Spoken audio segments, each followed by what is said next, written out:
Bom, é, pessoal, vamos começar a aula. A ideia é um pouco a gente ter uma aula mais rápida, de revisão de alguns pontos que a gente teve. A gente vai continuar no mesmo tema da aula do dia 10 de março, né, que é a organização do Sistema Único de Saúde, e os níveis de atenção à saúde. E a ideia é a gente tentar retomar um pouco daquilo que a gente estudou com o texto do professor Paim, o finalzinho do texto, né? Aquilo que a gente debateu e também as pesquisas que vocês fizeram para fazer a construção do mapa, porque tudo isso vai nos ajudar a fazer a atividade que eu estou propondo para vocês nessa semana, que é um fórum, né? Então, nesse momento, a gente não vai conseguir construir o mapa que a gente estava fazendo, o mapa de territorialização. Entretanto, a gente vai usar essas informações lá para o fórum que eu abri, tá? Aqui no Moodle. Bem, com isso, a questão de começar essa aula e manter esse slide, essa tela, porque essa é uma tela que mostra fotos de alguns farmacêuticos que estavam na 16ª Conferência Nacional de Saúde, só para mostrar para vocês que realmente o controle social é uma característica fundamental do Sistema Único de Saúde e que a gente não pode perder de vista de forma alguma. E a gente mostrar para vocês que ele não é só uma utopia, que ele existe, que tem dados concretos disso, e tanto é que existe que essas fotos são de farmacêuticos que estavam na 16ª conferência, são farmacêuticos que são trabalhadores da saúde pública, né, dentro dos serviços de saúde, na gestão, nos hospitais, nas unidades básicas de saúde, pesquisadores, enfim, todas as pessoas que trabalham com saúde pública, né? Aqui para mostrar para vocês, para motivar a gente a compreender que tem muita gente fazendo saúde pública, tentando fazer saúde pública de forma decente, e esse é um convite para vocês também continuarem nas reflexões que a gente vem fazendo. Vou tentar retomar alguns pontos que a gente trabalhou, vem trabalhando, né, até aqui, para que a gente possa fazer as conexões com a aula de hoje, né? E é a questão da concepção de saúde e doença, né? Como que se vê saúde e doença. Então, eu só vou retomar esse slide que eu já tinha mostrado para vocês em outra aula, mas para mostrar que o Sistema Único de Saúde, ele foi pensado, né, para a gente entender a saúde como um modelo ampliado, né, a partir de coisas como, principalmente, né, entendendo a saúde como um direito fundamental, constitucional, tendo a atenção básica, né, como formador e formador central das ações em saúde. Lembre, a gente também tem uma perspectiva não só curativista, né, de prevenção da doença e promoção da saúde, e levar em consideração as questões de humanização da saúde. Eu gosto sempre de, nesse slide, trazer um modelo de sol nascente, que é da Leininger, que está aqui no cantinho direito do slide, né? E mostrar para vocês que a saúde ela tem outras determinações, lembram? Ele não está só relacionado com os fatores mais biológicos, está relacionado com as redes sociais e comunitárias e com as condições socioeconômicas, culturais e ambientais gerais. Eu também falei um pouco disso para vocês, né? A gente vem trabalhando no Brasil uma concepção de saúde em que tem que não levar em consideração um modelo piramidal, né? E a gente tem feito uma transição para o modelo de organização em rede. Isso tem várias pessoas que estudam sobre isso, mas em específico a gente tem uma portaria do ano de 2010, que é a portaria das redes de atenção à saúde, que tenta institucionalizar isso, né? Mas a gente não vai falar especificamente da portaria, a gente vai falar aqui relembrar o que significa, ou seja, No modelo piramidal, a gente tem um sistema fragmentado, ou seja, as partes do sistema não se conversam, e hierarquizado, ou seja, parece que a atenção hospitalar ela é mais importante do que a atenção primária, né? E quando a gente olha para o modelo de organização em rede, como aqui no desenho no canto, a gente vai vendo que a atenção primária ou atenção básica, isso é uma coisa importante, tá, gente?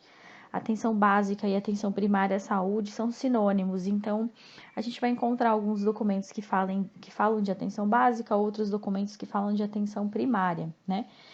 Mas elas são semelhantes, então a gente pode usar as duas, são sinônimos, né? E a gente vai vendo aqui que numa organização em rede é bem diferente do modelo de pirâmide, né?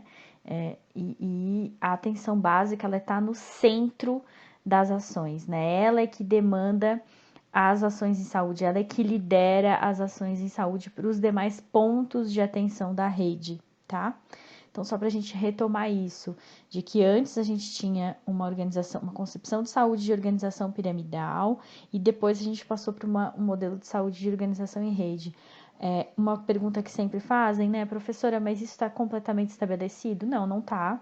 Não está completamente estabelecido, mas essa é a concepção teórica em que a gente espera que é a mais adequada para o modelo de saúde que o Brasil precisa, levando em consideração um modelo de saúde ampliado, tá? E aí, falando um pouco mais especificamente sobre os níveis de atenção, lembra, a gente não vai usar não vai pensar no modelo de pirâmide, que um é superior ao outro, um está na ponta da pirâmide e aí merece mais atenção. Não, a gente vai pensar em diferentes níveis de atenção e sempre lembrando que a atenção básica ela é centro dessas, ela é o centro das ações, ela é a coordenadora, ela é o principal nível de atenção que determina as ações em saúde, tá? E aí, a gente tem a atenção secundária e a atenção terciária nos outros pontos de atenção, tá? A gente sempre trabalha nos níveis de atenção, a gente vai pensando na questão da integralidade e da horizontalidade, que é diferente do modelo mais hierarquizado, certo? Então, na integralidade, assim, a gente sempre lembra que a gente vai centrar o cuidado em saúde na família e na comunidade, ou seja, dentro do contexto em que a pessoa ela está inserida, né? Então, significa dizer que as ações em saúde que eu fizer para uma comunidade que está na Bahia vai ser diferente das ações em saúde de uma comunidade que está no extremo da Paraíba, por exemplo, porque são estados diferentes, são realidades diferentes, são contextos sócio-históricos diferentes. E aí a gente precisa trabalhar isso na atenção básica, tá? Também as ações em horizontalidade, ou seja, ao invés da gente ter um modelo em rede piramidal, de novo, a gente tem um modelo em rede. Vocês lembram que eu dei o exemplo para vocês sobre uma rede de pesca? Lembra que tinha vários nozinhos? Então, ela é horizontal, é diferente de um modelo vertical, tá? Bem, aí falando especificamente sobre a atenção primária à saúde, né? Só para a gente entender da onde que a gente vem vindo, vem construindo a atenção básica no Brasil. A gente começou em 1994 com 2 programas, então era bem menor, né? Eram programas mesmo. Programas têm um início, meio e um fim, né? A gente teve o Programa de Saúde da Família e o Programa de Agentes Comunitários em Saúde.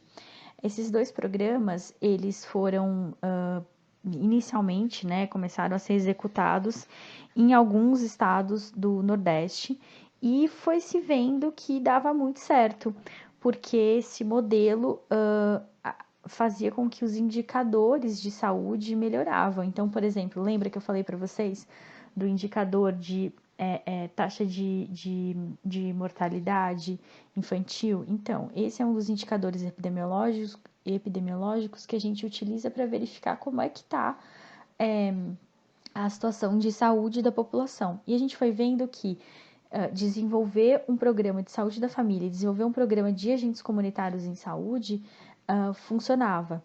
Em 2006, aí a gente passou a ter uma política pública, uma política nacional de atenção básica. Então, aquilo que era um programa mais específico, local, passou a ser uma política nacional, ou seja, era um modelo que o Sistema Único de Saúde estava adotando enquanto modelo de saúde, né? E aí a gente passa de um PSF, né, do programa para uma estratégia, ou seja, isso aqui é o que se usa no país inteiro, a estratégia de saúde da família.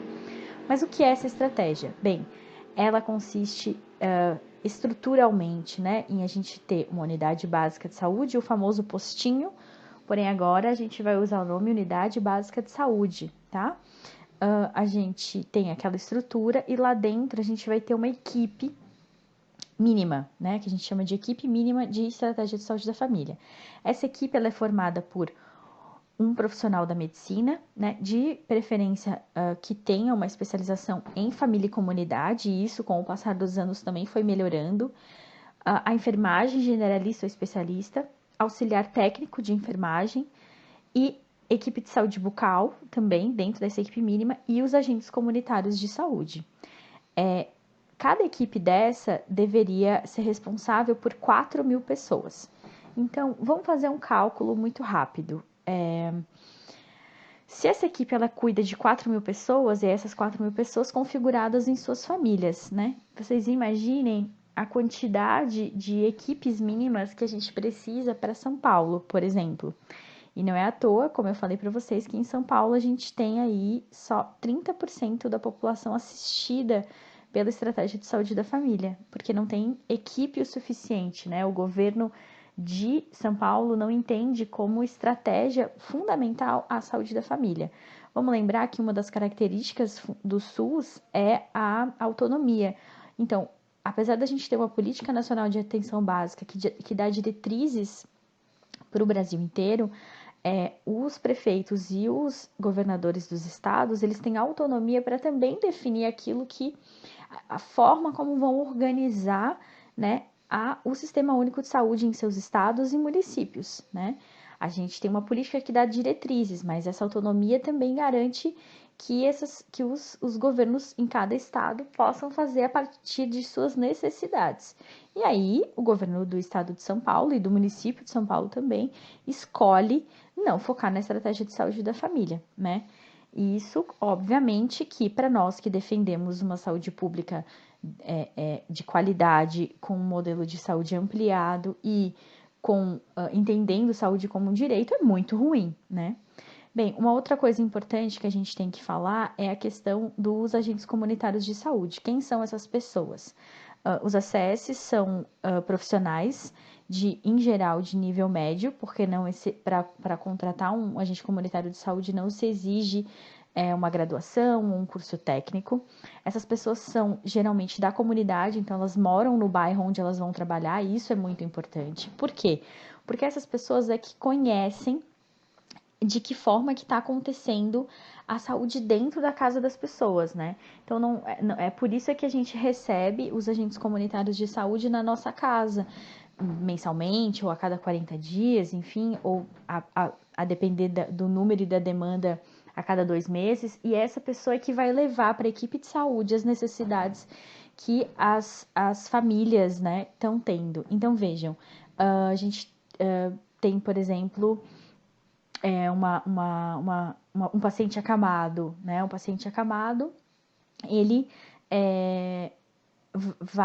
o agente comunitário vai entender qual é a situação desse paciente acamado e vai levar, né, essa informação para a equipe de saúde, né, para que a equipe de saúde possa ter ciência do que se fazer. E o que é ter ciência do que se fazer? Nem sempre é só, por exemplo, passar por uma consulta médica. Então, vejam como a gente vai ampliando muito mais o modelo de saúde. Uma coisa é fundamental, não se faz atenção básica no Brasil sem agente comunitário de saúde. Então, os agentes comunitários de saúde são profissionais fundamentais para a atenção básica. Se a gente quiser, obviamente, construir uma atenção básica que seja a coordenadora da rede, que seja que seja uma perspectiva de saúde em que a gente não foque só na cura e que a gente foque na prevenção e na promoção da saúde, tá? Tem outras características que dizem respeito à atenção básica e eu gosto bastante de manter esse slide, porque esse slide para mim é o que diz muito sobre o que a gente entende por atenção básica. Completamente diferente, obviamente, do que a mídia constrói, né? Ou do que a gente tem aí no nosso imaginário. Mas agora, como vocês já estão tendo acesso a outras informações, a gente está parando para estudar, está parando para entender, vocês já espero que tenham uma concepção diferente sobre a atenção básica. Então, assim, uma delas é a questão da territorialização, ou seja, não é à toa que a unidade básica de saúde, ela está nos bairros, né? Ela não está só no centro, ela está nas regiões periféricas, periféricas no sentido geográfico, ela está nos bairros, tá? Por quê? Porque a atenção básica precisa entender como é que se dá esse território. Bem, então assim, o que tem nesse território? Tem quantas escolas? Tem igreja? Tem outros serviços de saúde? Como é que as pessoas se alimentam? Como é que as pessoas usam? Que tipo de transporte público as pessoas usam? Essa é uma região onde tem um rio, tem saneamento básico? Não tem? Como é que as pessoas transitam por essa região? Tem mais casas, tem mais prédios, tem alguma área verde, enfim, isso faz parte da territorialização, tá? A outra característica fundamental é a integralidade, que já é um dos princípios básicos do Sistema Único de Saúde, né? Fundamental também a multidisciplinaridade, ou seja, a atenção básica não se faz sem ter equipe multiprofissional. Então, como vocês viram ali, na equipe mínima da atenção básica não tem farmacêutico, mas depois vocês vão vendo que a expansão dos profissionais de saúde dentro da atenção básica ela foi acontecendo porque quando a gente trabalha numa perspectiva de promoção da saúde, não basta só ter um médico dentro do consultório. Inclusive, na atenção básica, esse médico que está dentro desse consultório, ele sai desse consultório. Ele vai fazer visita domiciliar, ele vai fazer grupo terapêutico, ele vai fazer outras ações. A questão da coordenação, né? Referência e contra-referência. Por que a gente chama de coordenação? Porque a atenção básica ela é a porta de entrada, então ela é onde as pessoas vão acessar o sistema, ou deveria ser, né? Onde as pessoas vão acessar o sistema. Então, o sistema de saúde. Então, é a atenção básica que vai acolher a pessoa que chega, vai trabalhar essa pessoa dentro da equipe de saúde, né? Então, a equipe de saúde debate os casos, verifica as situações necessárias e aí faz uma questão que a gente chama de referência. Então, se precisar, por exemplo, encaminhar essa pessoa para um serviço de atenção secundária, é a atenção básica que envia. E depois uma contra-referência, porque essa pessoa também precisa voltar para a atenção básica. A atenção básica tem que saber o que está acontecendo com essa pessoa, mesmo que ela esteja usando um outro serviço de saúde, né? Uma coisa que dificulta muito a questão da coordenação na atenção básica, em São Paulo em específico, é porque a gente tem muitos serviços de saúde ligados a planos de saúde, né? Planos de saúde privados. Então, assim, mesmo, eu sempre falo isso para os meus alunos e também é uma informação que eu sempre trabalho, assim, mesmo que a gente tenha um plano de saúde privado e a gente utilize, por exemplo, a unidade básica de saúde para retirar um medicamento para hipertensão, porque lembra, plano de saúde não dá conta de medicamento, de acesso a medicamento, quem faz isso é o SUS. Então, assim, mesmo que a gente faça isso, a atenção básica, ela tem que saber que tem um paciente que está vindo buscar os seus medicamentos, mas ela usa, quando está doente, o serviço do plano de saúde privado. Então, veja, só para vocês terem uma ideia, a atenção básica é muito mais do que só olhar para a pessoa quando ela está doente, né? Então, isso é a coordenação, tá? A questão da continuidade do vínculo. O que é essa continuidade? É aquilo que a gente encontra mais dentro da atenção básica, que é justamente porque a gente tem territorialização, tem equipe de saúde ali multi, tem o agente comunitário, tem a territorialização, que a gente consegue conhecer as pessoas, né? Então, continuar. Nem sempre um processo, por exemplo, de acompanhamento de um paciente que tem diabetes, ele vai acontecer em uma consulta, ou garantir que a pessoa vá para a unidade só para ter uma consulta com o médico, e 6 meses depois ela volta só para renovar a receita dela com metformina ou, enfim, com outro medicamento que ela utilize para diabetes. Isso não é continuidade. Continuidade é garantir que a gente está continuando a olhar essa pessoa. E por isso que o agente comunitário é fundamental, porque ele é que leva a informação mensalmente para a equipe de saúde, na continuação da ação em saúde, né? E aí nem preciso falar do acolhimento, assim, né? A forma de acolher dentro da atenção básica, ela é completamente diferente do que a gente tem estabelecido dentro de um hospital. Por exemplo, né? Dentro de um hospital, a gente tem a ideia de que a gente só vai curar a pessoa quando ela já está doente, né? Então, a gente ali dificilmente para perguntar por que essa pessoa chegou nesse estado, o que a pessoa precisa, né? Então, dentro da unidade básica de saúde acontecem outros movimentos que dizem respeito ao acolhimento. Acolhimento é diferente de triagem, tá, gente? Isso é fundamental. Triagem é quando você tria a pessoa para dizer, olha, ela é um caso urgente, ela é um caso de emergência ou ela é um caso que pode esperar os casos urgentes serem atendidos. Isso não é acolhimento, isso é triagem, tá? Bem, para o próximo slide, então, tem uma informação que eu acho que é fundamental para nós que somos farmacêuticos, que é um outro processo que acontece dentro da atenção básica, que se chama o Núcleo de Apoio à Saúde da Família, o NASF, tá? Os NASFs, eles foram criados, né, para garantir que a atenção básica tenha um escopo, né, tenha uma possibilidade de resolução dos problemas maior. Por quê?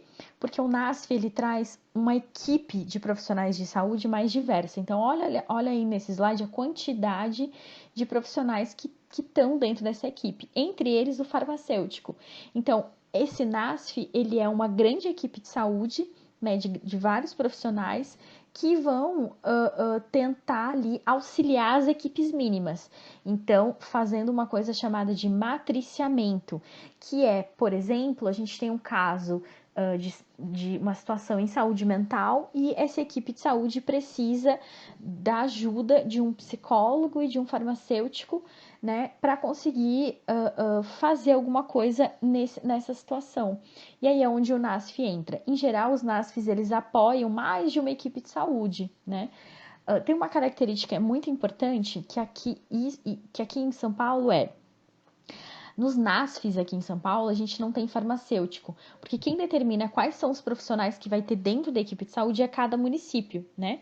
Então, aqui em São Paulo, a gente tem uma determinação que coloca o farmacêutico dentro da farmácia da unidade básica de saúde, que ele não está no NASF. Isso tem pontos bons e tem pontos ruins. Em outros municípios, como Florianópolis, por exemplo, os farmacêuticos começaram a ser inseridos na atenção básica por meio do NASF e depois eles começaram a ir entrando para estar dentro da farmácia da unidade básica de saúde, né? A gente vai trabalhar em específica mais para frente, né, exatamente o que o farmacêutico faz dentro dessa unidade básica de saúde, mas tem tanto pontos bons quanto ruins. A questão a gente precisa entender que existe um NASF que é um grupo, que é uma equipe que expande muito o conceito da multidisciplinariedade, que é fundamental para a atenção básica, tá? Eu trouxe aqui um exemplo para a gente ir trabalhando a questão do território e entendendo que tipos de serviços são esses. Eu coloquei o mapa de um endereço aqui em São Paulo, é um endereço da região oeste, né? E aí, mais especificamente nesse bairro aqui em cima, que é o Rio Pequeno, que fica do lado do Butantã, que fica perto da Raposo Tavares, da Vila Sônia, do Morumbi, tá? Então, assim, olhando para esse bairro Rio Pequeno, né, e dentro de uma rua, que foi o que vocês começaram a fazer para o exercício do mapa do território, a gente viu que nesse mapinha a gente tem aí 782 equipes de saúde da família, o que abrange mais de 3 milhões de habitantes, né?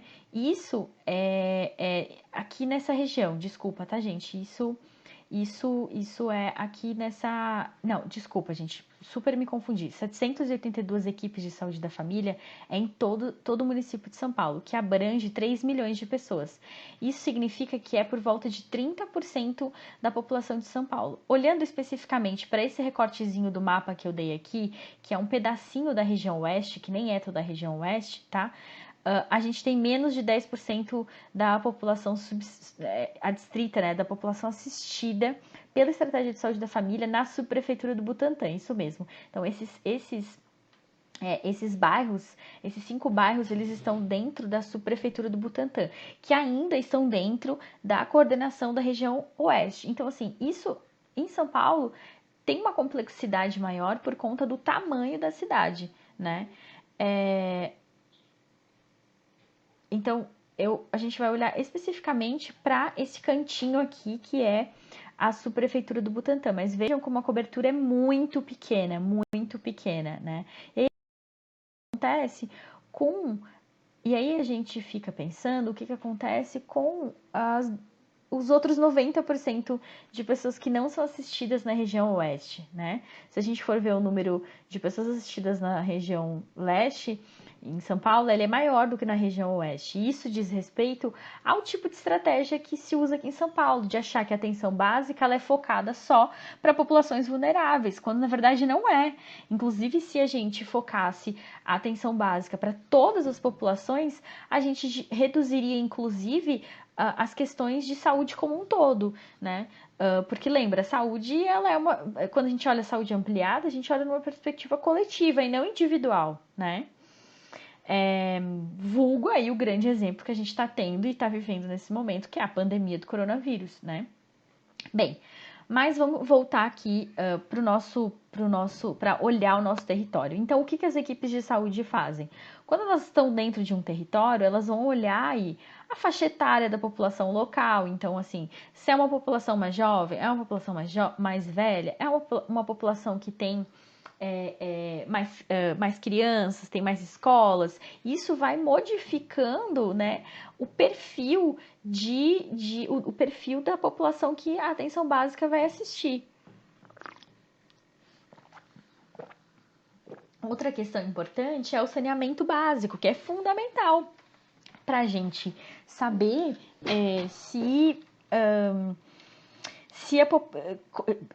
como é que anda o saneamento básico do meu território, né?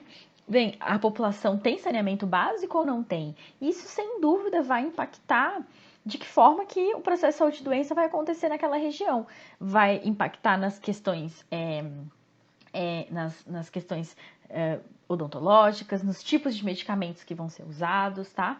Outra coisa importante para a gente olhar também é os residentes alfabetizados, né? E principalmente para nós que somos da farmácia. Então, entender se aquela população é escolarizada ou não é escolarizada é fundamental para a gente.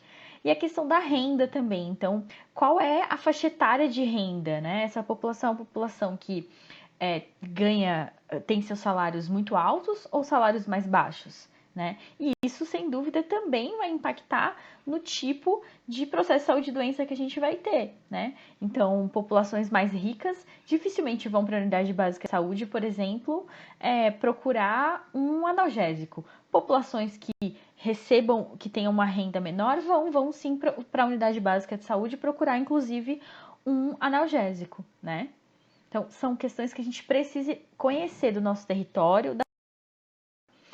Bem, aí, olhando especificamente para o bairro do Rio Pequeno aqui, tá? Então, eu dei um zoom para esse bairro, porque é isso que é feito. As equipes de saúde da família, elas vão olhando o bairro que está em volta, né? Que é o território que está em volta, que é onde a unidade básica de saúde está localizada, né?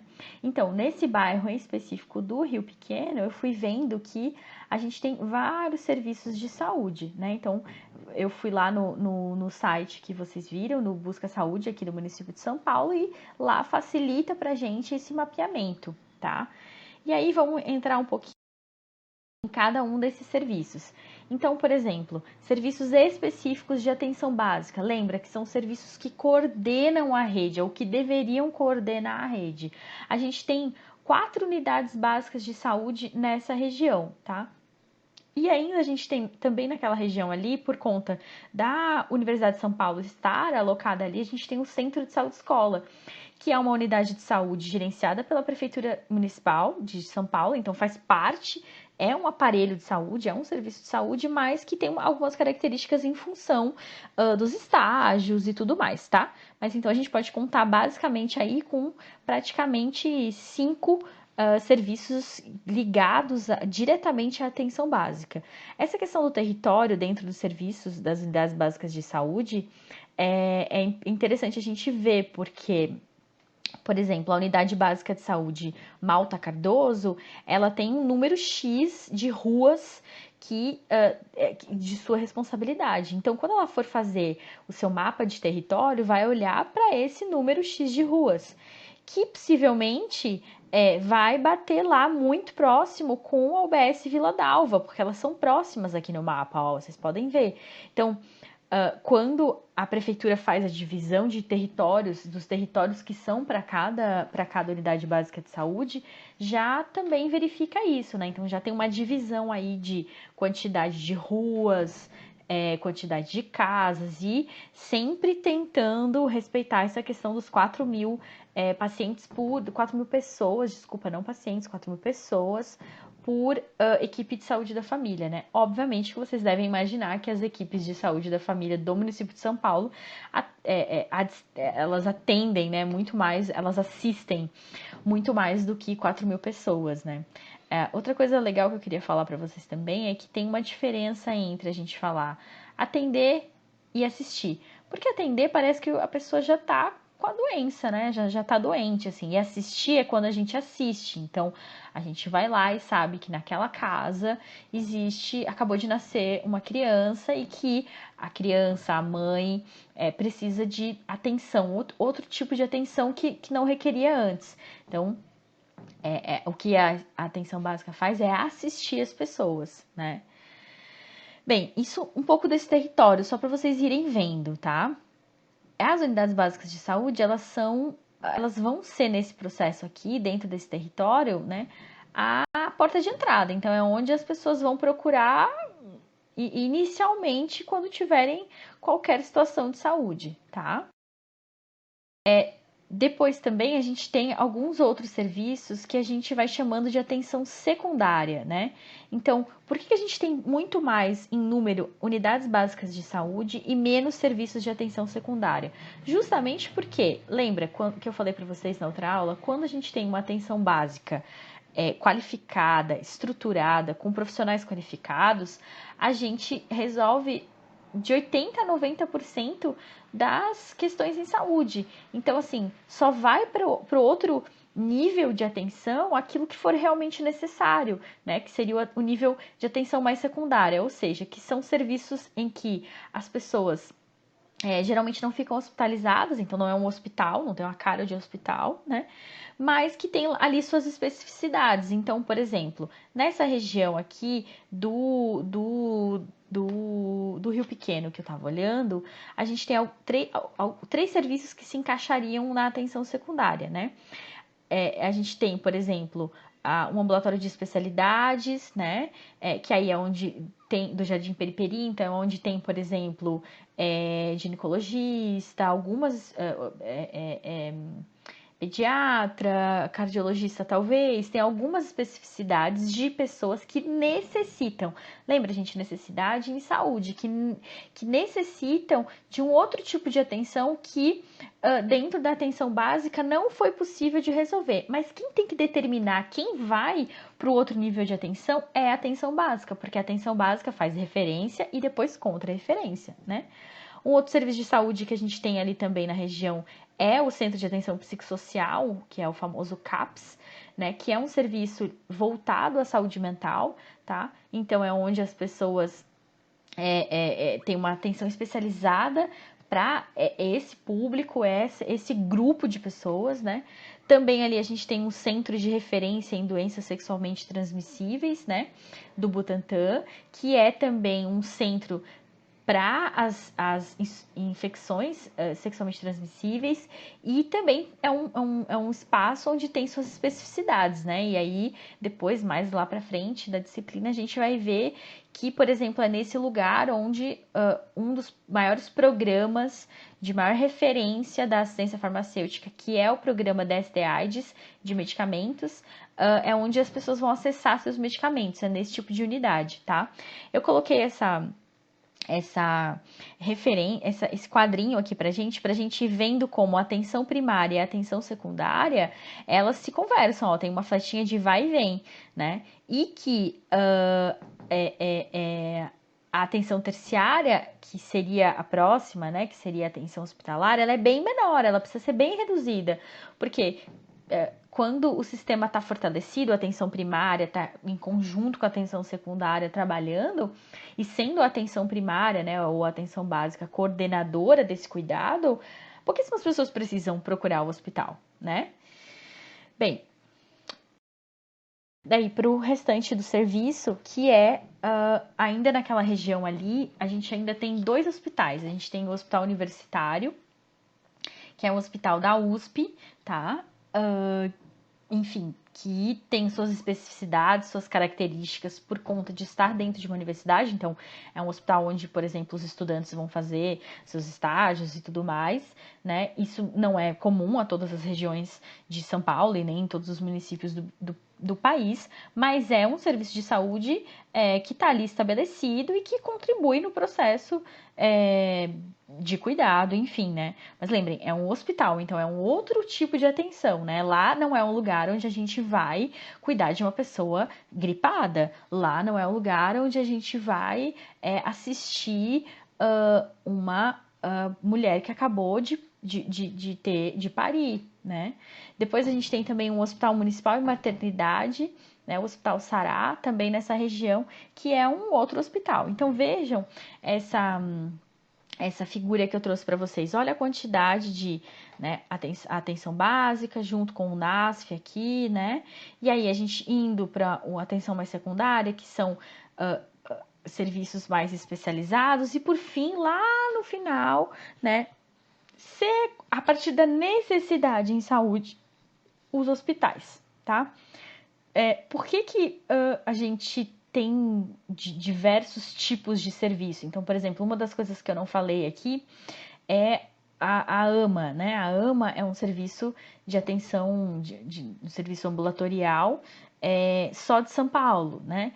A gente tem também a AMI, né? Que é um serviço ambulatorial, mas que não é gerenciada pelo município, ela é gerenciada pelo estado. Geralmente tem outros serviços mais especializados, tá? E aí, assim, cada região de saúde de São Paulo tem suas especificidades, né? Aqui, por exemplo, em São Paulo não é muito comum a gente ter UPA, né? Que é uma unidade de pronto atendimento, que é um pronto-socorro, um pronto atendimento, mas em outras regiões do Brasil é muito comum a gente ter uma UPA, né? As policlínicas e assim por diante. Então, isso tudo é só para vocês entenderem que a gente tem uma imensidão de tipos de serviço, né?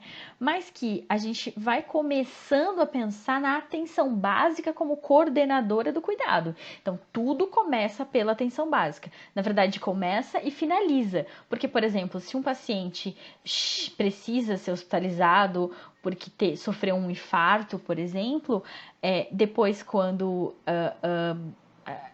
ele voltar para um atendimento ambulatorial, ele precisa retornar à atenção básica. É a atenção básica que vai saber que esse paciente retornou para sua casa, né? Enfim, se chegar a ter um óbito nesse caso, por exemplo, a atenção básica também precisa saber. Como que a atenção básica vai saber disso tudo, professora? Né? Vai saber por onde a pessoa foi caminhando, por onde a pessoa foi andando.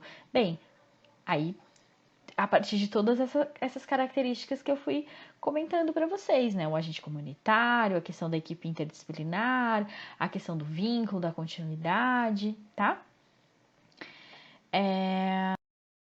Bem, eu ainda não posso deixar de falar que dentro desse processo, né, de olhar o território, a gente tem a saúde suplementar, né, que no Brasil, pelo atual governo que a gente vem, pelo que a gente vem acompanhando, parece ser aí sim a estratégia que o governo federal tem adotado de fortalecer muito mais a saúde privada, a saúde suplementar, do que o sistema único de saúde público, que é de todo mundo, né?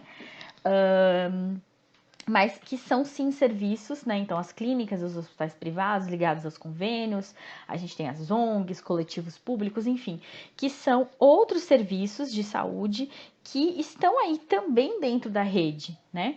E que a gente não pode esquecer que as pessoas procuram quando elas estão numa situação de saúde que precisam de ajuda, né? Então, o que a gente tem que compreender, e eu acho também que, assim, o objetivo da aula não é a gente trabalhar a questão do coronavírus, mas a gente pode fazer alguns paralelos, que é a gente entender o quanto uma rede de serviço que se comunica é fundamental. Então, não vamos achar que tem dois serviços, não, dois sistemas de saúde. Não, a gente tem um único sistema de saúde e que tem serviços que são completamente públicos e serviços que são privados, mas esses serviços eles precisam se comunicar, né? E vamos entender também que, enfim, a gente, enquanto profissional de saúde, tem que compreender que as pessoas buscam ajuda. E aí, se a gente ignorar que as pessoas foram lá no médico, nós que somos farmacêuticos, por exemplo, ignorar que a pessoa foi ao médico do convênio para pegar a sua prescrição médica lá para o medicamento de hipertensão, a gente vai estar excluindo essa escolha terapêutica da pessoa. E aí, como é que eu vou conseguir ajudar essa pessoa? Não dá. Então, precisamos entender que também faz parte, né? Ah, professora, mas é o que você mais acredita? É aquilo que você mais gostaria que fosse? Não, não é o que eu acredito, não é o que eu gostaria que fosse, mas é o que temos para o momento e é o que a gente precisa qualificar também esse serviço, né? Se a gente for farmacêutico que está no saúde pública, tem que compreender que no serviço privado também tem farmacêutico, e o farmacêutico que está no serviço privado tem que compreender que também tem farmacêuticos e toda uma estrutura de saúde pública, tá? E aí, só para a gente ir concluindo aqui, né, falar que a gente tem a Mafalda, que é essa bonequinha que vocês já podem ter percebido nas minhas aulas, que eu gosto de usar bastante. Eu gosto muito dela porque ela é uma boneca primeiro que ela é argentina, então ela é latino-americana, e ela é uma bonequinha que ela é muito expressiva, né? Então ela vai nos mostrando algumas coisas que às vezes a gente né? E nessa figurinha, né? A gente não quer falar, a gente não quer ouvir, não quer ver algumas coisas, mas para evitar o desespero, e aí esse quadro, né? O Grito de 89 é um quadro muito desesperador, né? E muito expressivo para o momento que a gente está vivendo. Mas eu acho que um dos caminhos, né, pra gente ir construindo um mundo melhor, é sem dúvida entender o que está acontecendo e a gente sair do senso comum, né? Sair do senso comum, que eu sempre falo isso para vocês, né? Agora vocês, enquanto farmacêuticos, que estudam saúde pública já não podem compreender saúde pública do mesmo jeito que as pessoas que não estudaram, tá bem? Eu vou passar aqui para os slides das referências aqui que eu usei para aula, e eu queria destacar essa que está em vermelho, que é a Política Nacional de Atenção Básica, né? Vocês podem ver que ela é de 2011, então a primeira que a gente teve no Brasil foi a de 2006, como eu falei para vocês. Mas esse é um material que tá também para vocês aí no Moodle, tá? É uma referência pra gente também. Tudo bem? Então é isso, gente. Vamos ficando por aqui.